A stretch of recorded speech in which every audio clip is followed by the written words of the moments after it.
प्यारे बच्चों, नमस्कार। मैं सूर्य प्रकाश आदर्श विद्या मंदिर माउंट आबू।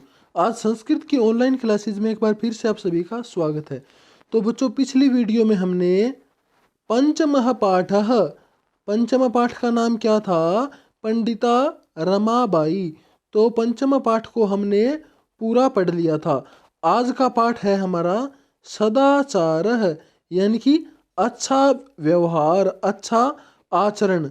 तो आज हम इस पाठ को पढ़ने जा रहे हैं। तो इस पाठ में सबसे पहले है प्रथम श्लोक। तो ये जो श्लोक है इनको मैं एक बार पढ़ता हूँ अच्छी तरह से गा के, और इसके बाद आपको भी इसका उच्चारण करना है। तो सबसे पहले है प्रथम श्लोक।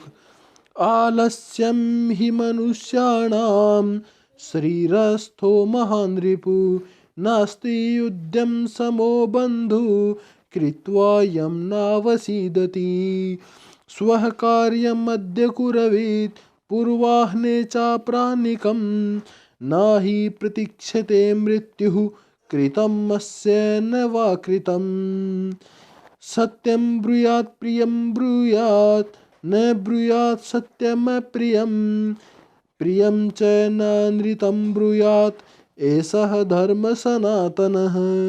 तो इस तरह से अपने ये 3 श्लोक हो गए, और इन 3 श्लोकों का आज हम हिंदी अनुवाद करेंगे और इन 3 श्लोकों के बारे में अच्छी तरह से हम समझेंगे, अच्छी तरह से इनके बारे में जानेंगे। तो प्रथम श्लोक में क्या लिखा है? आलस्यम, यानी कि आलस्य।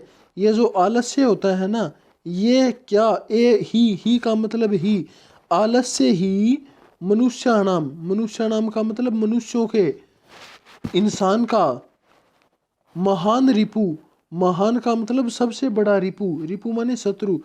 जो आलस्य है ना, वो मनुष्य का सबसे बड़ा रिपु है, शत्रु है।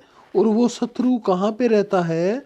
शरीरस्थो, यानी कि शरीर में स्थित रहता है, शरीर के अंदर ही वो रहता है। कौन रहता है? आलस्य। और आलस्य अपना कैसा शत्रु है? महान, सबसे बड़ा शत्रु है। आगे क्या लिखा है? नास्ति उद्यम, ना अस्ति, न, इसमें 3-4 वर्ड मिक्स है, तो देखना, न जमा अस्ति जमा उद्यम, न अस्ति उद्यम।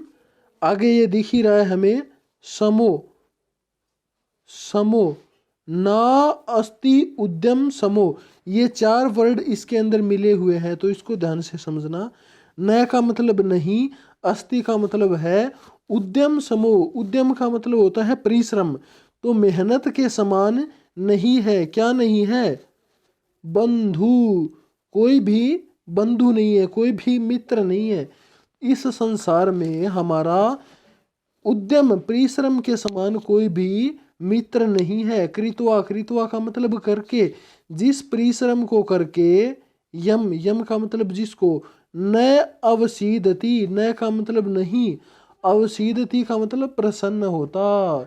कोई भी इस संसार में परिश्रम के अतिरिक्त कोई भी ऐसा व्यक्ति नहीं है जिसको करके हम प्रसन्न हो जाएं।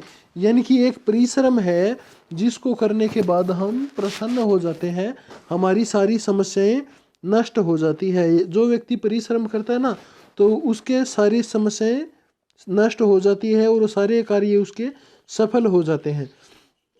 आगे लिखा है स्वः कार्यम, स्वः का मतलब होता है कल का, कार्यम का मतलब कार्य। आगे है अद्य, कार्यम जमा कार्यम, कार्यम जमा अद्य, स्वः कार्यम अद्य, कल का काम हमें कब करना चाहिए? अद्य, यानी कि आज ही कर लेना चाहिए।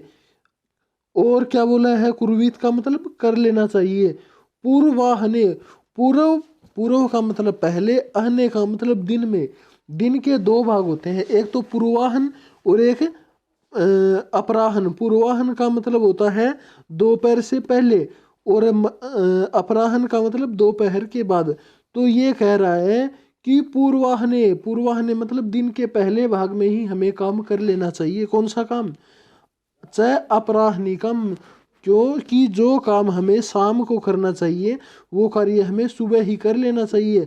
तो वो कार्य हमें सुबह क्यों करना चाहिए? कल का काम आज क्यों करना चाहिए? क्योंकि न ही प्रतीक्षते, न ही का मतलब नहीं, प्रतीक्षते का मतलब प्रतीक्षा करती है। कौन? मृत्यु। मृत्यु किसी की प्रतीक्षा नहीं करती। क्यों?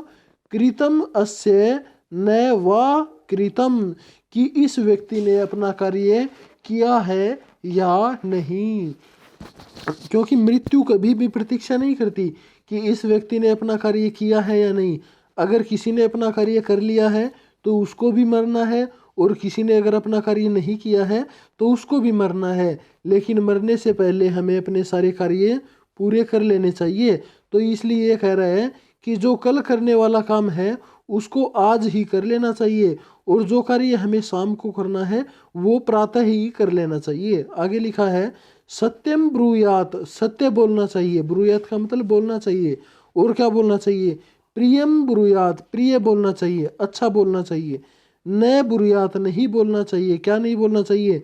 सत्यम अप्रियम, जो सत्य हो लेकिन अप्रिय हो, किसी के मन को मतलब कष्ट देने वाली हो, किसी को दुखी करने वाली हो, ऐसी बात अगर सत्य हो ना तो भी वो हमें नहीं बोलनी चाहिए। प्रियम च अनृतम, प्रियम का मतलब अच्छी तो लगने वाली हो, लेकिन अनृतम, न जमा अनृतम बराबर अनृतम यानी कि झूठ। जो बात झूठ है वो भी हमें नहीं बोलनी चाहिए। जो बात दूसरे को तो अच्छी लगने वाली है लेकिन वो बात झूठ है, तो ऐसी बातें हमें नहीं बोलनी चाहिए। ऐसा है धर्म सनातन, यही हमारा सनातन धर्म है, यही हमारा वास्तविक धर्म है, वास्तविक हमारा कर्तव्य है। तो इस तरह से आज हमारे श्लोक नंबर 1, 2 और 3 हो गए हैं। तो इसके बाद में आगे बचते हैं, हमारे 3 श्लोक और बचेंगे, तो वो हम अगली वीडियो में करेंगे। तो ठीक है बच्चों, तब तक के लिए धन्यवाद।